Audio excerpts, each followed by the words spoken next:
इस कहानी की शुरुआत होती है एक मिनिएचर आर्ट के बने घर को दिखाने से। मिनिएचर आर्ट में नॉर्मल साइज की निस्बत बहुत ही छोटी चीजें बनाई जाती हैं। अब कैमरा उस छोटे से घर की तरफ जूम करता है और हम जान पाए कि जहाँ ये मिनिएचर घर पड़ा है उसमें एक फैमिली रहती है। इस फैमिली में जो बूढ़ी औरत है उसकी मौत हो गई है और अब ये फैमिली उनके फ्यूनरल यानी उन्हें दफन करने के लिए जा रही है। फैमिली में बूढ़ी औरत की बेटी थी जिसका नाम एनी है, उसका हस्बैंड और 2 बच्चे, एक लड़का और एक लड़की। अब एनी की बेटी शुरू से काफी अजीब थी, दिखने में अजीब होने के साथ साथ उल्टी सीधी हरकतें भी किया करती थी, जैसे सख्त सर्दी के मौसम में भी बाहर बने छोटे घर में सोना, अजीब कपड़े पहनना वगैरह। और तो और बच्ची होने के बावजूद उसका जिस्म बड़े लोगों जैसा था, यानी कि वो नॉर्मल बिल्कुल भी नहीं थी। अब जब ये फैमिली एनी की मॉम के फ्यूनरल पर पहुंचे तो हैरत, वहाँ पर बहुत सारे अनजान लोग भी इस फ्यूनरल में शामिल होने के लिए आए थे। अब यहाँ जब एनी फ्यूनरल की स्पीच दे रही थी तो इस दौरान उसकी बेटी बड़ी अजीब आवाज निकालती है। एनी ने अपने गले में एक अजीब निशान वाला लॉकेट पहना हुआ था और बिल्कुल ऐसा ही लॉकेट उसकी मॉम की लाश के गले में भी था। अब यहाँ अनजान लोगों का आना तो हैरानकुन था ही, पर हैरत हमें तब होती है जब एक आदमी एनी की बेटी की तरफ देखकर मुस्कुराता है और वो भी उसे देखने लगती है। फ्यूनरल खत्म होने के बाद ये फैमिली घर वापस आ जाती है जहाँ हमें सब के बारे में बताया गया, जैसे कि एनी एक मिनिएचर की आर्टिस्ट थी और शुरुआत वाला मिनिएचर घर उसी ने ही बनाया हुआ था, पर वो हमेशा परेशान दुख से भरी रहती थी। एनी का बेटा पीटर भी अजीब सा था, उसे सिगरेट और कई तरह के नशे लग गए थे। एनी का हस्बैंड इनकी फैमिली में ऐसा था जो अब तक नॉर्मल था और जो इनकी बेटी थी वो तो सबसे ज्यादा अजीब थी। रात को वो जब सोने के लिए गई तो अपनी मॉम एनी से पूछती है कि नानी के मरने के बाद मेरा ख्याल अब कौन रखेगा, जिस पर एनी कहती है मैं रखूंगी बेटा, तुम्हारी मॉम हूँ, मुझे ही रखना है। जो सुनकर उसकी बेटी बड़ा ही अजीब सवाल पूछ लेती है कि जब आप मर जाएंगी तब मेरा ख्याल कौन रखेगा। ये सुनकर एनी घबरा जाती है, लेकिन अगले ही पल झट से बोली तुम्हारा भाई पीटर वो है ना, वो रखेगा तुम्हारा ख्याल। एनी उसे बताती है कि मेरी मॉम यानी तुम्हारी नानी सबसे ज्यादा तुमसे प्यार करती थी, इतना कि बचपन में वो मुझे तुम्हारे पास तक आने नहीं देती थी और खुद ही तुम्हें दूध पिलाती थी। इस पर उसकी बेटी जवाब देती है पर नानी को तो लड़का चाहिए था, पर मैं पैदा हो गई तो प्यार वो मुझे मजबूरी में ही करती थी। अपनी बेटी को सुलाने के बाद एनी अपनी मोम का सामान चेक करने लगती है, जिसमें से उसे एक नोट मिला। उसमें एनी की मोम उसे माफी मांगकर कह रही थी कि तुम सबकी कुर्बानी दी जाएगी जो बहुत ही कीमती होगी और इसके बदले में तुम्हें इनाम भी दिया जाएगा। उसकी मोम के ये कहने का मकसद एनी को एक मैसेज देने का था। अगले दिन एनी की बेटी जब क्लास में बैठी थी तो अचानक एक परिंदा खिड़की से आकर जोर से टकराया, जिससे उसकी मौत हो गई। इसी क्लास में एक कैंची पड़ी थी जिसे ले जाकर एनी की बेटी उस मरे हुए परिंदे का गला काट देती है। अब उसका गला काटने के बाद एनी की बेटी उसका सर अपने पास ही जेब में रख लेती है और जब वो घर जा रही थी तो हम दूसरी साइड पर एक औरत को खड़ा हुआ देखते हैं जो लगातार एनी की बेटी को ही देखे जा रही थी। अब ये फैमिली एनी की मोम के कमरे को बंद करने का फैसला करती है, लेकिन उससे पहले हमें कमरा दिखाया गया जिसके अंदर बहुत सारे शैतानी रिचुअल यानी जादू के निशान बने हुए थे जो डीमन यानी शैतान और काले जादू की तरफ इशारा कर रहे थे। अब एनी के हस्बैंड के पास कॉल आई कि एनी की मोम की कब्र को खोदकर किसी ने उनकी लाश को बाहर निकाल लिया है। अब ये जानकर वो काफी परेशान हो गई, पर ये बात अपनी फैमिली से छुपा के रखती है क्योंकि वो अपनी वाइफ एनी को परेशान करना नहीं चाहती थी। अगले दिन एनी एक सेशन ग्रुप के पास पहुंचती है जहाँ पर बहुत सारे अनजान लोग आते हैं और एक दूसरे को अपने अपने दिल की बातें बताकर अपने दिल का बोझ हल्का करते हैं और ऐसे आपस में घुलते मिलते हैं, अच्छे दोस्त बन जाते हैं। और एनी यहाँ अक्सर आती रहती थी। यहाँ वो अपनी मम के बारे में बड़ी अजीबोगरीब बातें बताती है। वो बताने लगी कि मेरी मम थोड़ी पागल सी थी, वो मेरे भाई के अंदर किसी और को डालना चाहती थी, पर इस सब से परेशान होकर मेरे भाई ने अपनी जान ले ली। उसके बाद अचानक किसी वजह से मेरे डैड की भी मौत हो गई। इसके अलावा मेरी मम इतनी अजीब थी कि पता नहीं कैसे वो लोगों को अपने कंट्रोल में कर सकती थी। उनके पास एक अजीब सी ताकत थी जिसके जरिए वो मेल्स इन्हीं आदमियों में कोई ऐसी चीज डालती थी जिससे वो मेरी मम के कंट्रोल में आ जाया करती थी। इसलिए जब मेरा बेटा पीटर पैदा हुआ तो उसे मैंने अपनी मॉम के पास जाने नहीं दिया, लेकिन फिर जब मेरी बेटी पैदा हुई तो क्योंकि वो लड़की थी तो उसे मैंने मेरी मॉम के पास जाने की इजाजत दे रखी थी। और शायद यही वजह है कि आज वो मेरी बेटी इतनी अजीब सी है, नॉर्मल नहीं लगती। अब एनी की बेटी जो अपने कमरे में थी तो अचानक उसके पास अजीब तेज रोशनी आई जो उसे एक मैदान की तरफ इशारा कर रही थी। और जब एनी की बेटी मैदान में गई तो वहाँ एक आदमी आग के बीच में बैठा हुआ था। उसे देखने से लग रहा था जैसे वो कोई शैतानी रिचुअल जादू कर रहा हो। उसकी बेटी बड़े गौर से उसे देख रही थी कि तभी यहाँ एनी आ गई जो खींचकर अपनी बेटी को अपने साथ अंदर ले जाती है।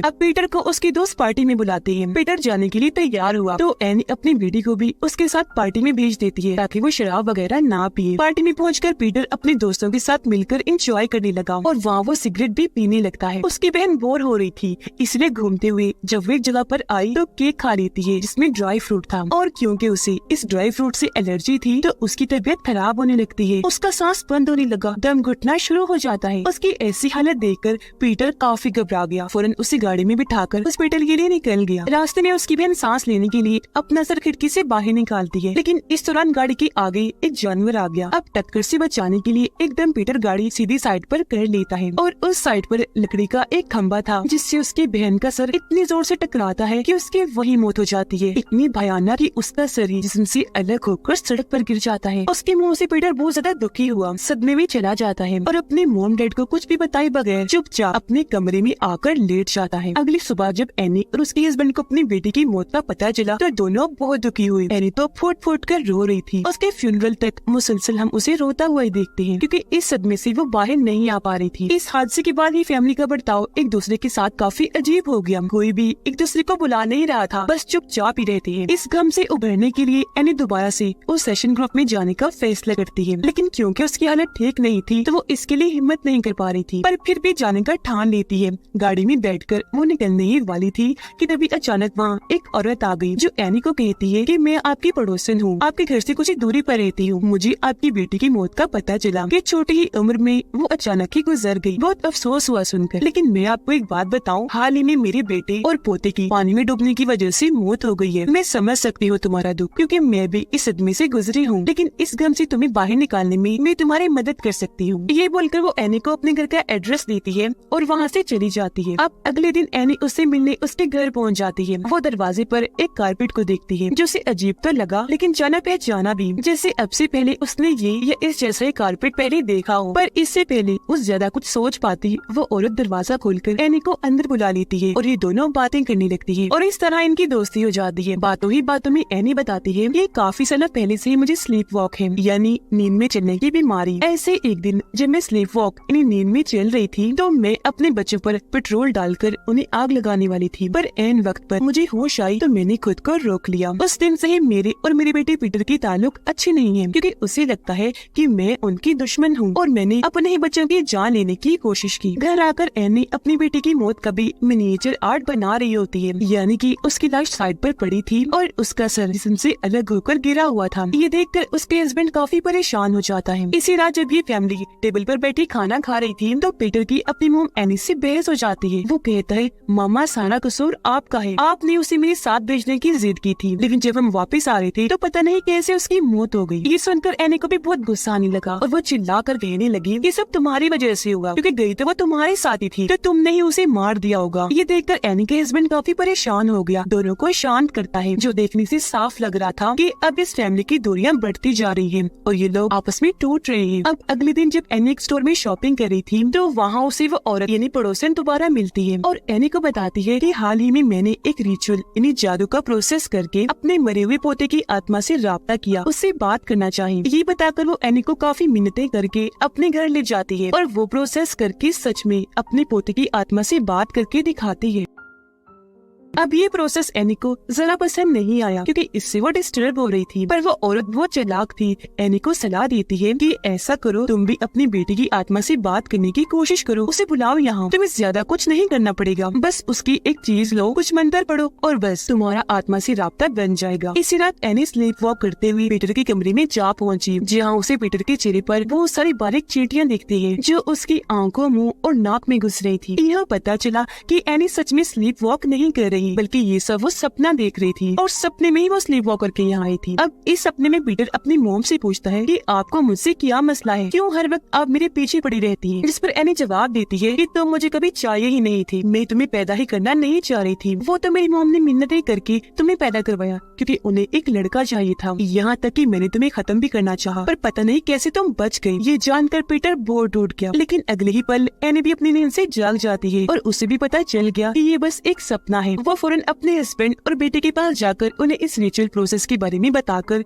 इस प्रोसेस को शुरू कर देती है ताकि उस औरत के कहे के मुताबिक वो अपने बेटे को बुला सके। अब जैसे प्रोसेस शुरू हुआ वह अजीबोगरीब चीजें होना शुरू हो जाती है, जैसे अचानक ही एनी ड्राउनी अंदाज में अपने बेटे की आवाज में बात करने लगी थी और मोमबत्तियां भी अपने आप ही जल बुझ रही थी। इस सबसे पीटर काफी घबरा गया था, इसलिए उसके डैड इस प्रोसेस को बंद करने के लिए एनी के मुंह पर पानी फेंक देते हैं, जिससे प्रोसेस टूट गया और एनी अपने होश में आ गई। अजीब बात यह अभी जो कुछ भी हुआ था एनी को उसके बारे में कुछ भी याद नहीं था, क्योंकि शायद उसके बेटे की आत्मा उसके अंदर आ गई थी। अब अगले दिन हम एनी को बहुत परेशान देखते हैं। गुस्से में आकर वो अपने सारे मिनिएचर आर्ट्स को तोड़ देती है। अब एनी की बेटे की वो डायरी जिसे इस रिचुअल प्रोसेस में इस्तेमाल किया गया था, उसमें पीटर की तस्वीर अपने आप ही बनने लगती है। अगले दिन पीटर जब स्कूल में था तो वो शीशे में खुद को देखता है, जहाँ उसका असल और अक्स यानी परछाई एक दूसरे के बिल्कुल उल्ट थी। यानी असल में उसके एक्सप्रेशन तासुरात बिल्कुल सीरियस परेशानी वाले थे, जबकि उसकी परछाई में वो काफी खुश नजर आ रहा था। उसके चेहरे पर मुस्कुराहट थी। एनी अपनी बेटी की उस डायरी को आग लगाकर जलाने की कोशिश करती है, लेकिन जहाँ पहले तो डायरी को आग लगी नहीं रही थी, पर जब लगी तो एनी को भी आग लग रही थी, जिस वजह से उसे डायरी की आग बुझानी पड़ती है। अब एनी इन सारी चीजों से बड़ी कंफ्यूज हो गई थी। उसके दिमाग में कई सारे सवाल थे, जिनका जवाब पाने के लिए वो पड़ोसन के घर जाती है, जहाँ उसे पड़ोसन तो नहीं मिलती, लेकिन काले जादू का सामान पड़ा हुआ था और वहाँ पीटर की तस्वीर भी रखी हुई थी और ये रिचुअल काला जादू उसकी तस्वीर पर ही किया जा रहा था। अब जब वो दोबारा से दरवाजे वाली कालीन पर गौर करती है तो उसे याद आता है कि बिल्कुल इस तरह की कालीन तो मेरी मॉम के पास भी थी। वो जल्दी से भागकर अपने घर आई और अपनी मॉम का सामान चेक करने लगती है, जहाँ उसे बिल्कुल वैसा ही कालीन मिलता है और इसी डिजाइन में कई सारे और कालीन भी, और ये भी किसी जादू के निशानों की तरफ इशारा कर रही थी। उसे शक हुआ, इसलिए वो तस्वीरों वाले एल्बम को देखती है, जिसमें उसे अपनी मॉम के साथ ये पड़ोसन औरत दिखती है। और यहाँ ये बात साफ हो गई कि औरत शुरू से ही एनी की मॉम के इशारों पर काम करती थी और अब उसकी मॉम की गुजर जाने के बाद वो बड़ी चालाकी से एनी को फंसा कर उसे रिचुअल करवा रही थी अपने किसी मकसद को पाने के लिए। अपनी मॉम के सामान में एनी को एक ऐसी किताब भी मिलती है जिसमें आत्माओं, भूतों, डीमन, शैतानों, काले जादू के बारे में लिखा गया था। उसे पढ़कर एनी को पता चल जाता है कि असल में ये सब कुछ क्यों किया जा रहा था, यानी वो रिचुअल क्यों करवा रही थी। तो दरअसल ये सब कुछ हेल के डीमन बेमोन के लिए किया जा रहा था। ये सब करके